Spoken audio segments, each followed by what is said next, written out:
தோல்வி காணாத மனிதன் முழு மனிதன் அல்ல என்றார் அறிஞர் அரிஸ்டாட்டில்.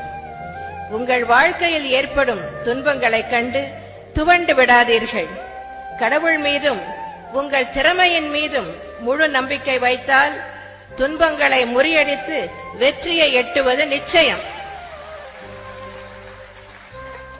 எல்லாம் நன்மைக்கே என்று எடுத்துக்கொள்ளும் பக்குவம் ஏற்பட்டால் தடைகளை தாண்டி இலக்கை நோக்கி பயணம் செய்ய அது வழிவகுக்கும். நிச்சயம் நன்மையை பெறலாம்.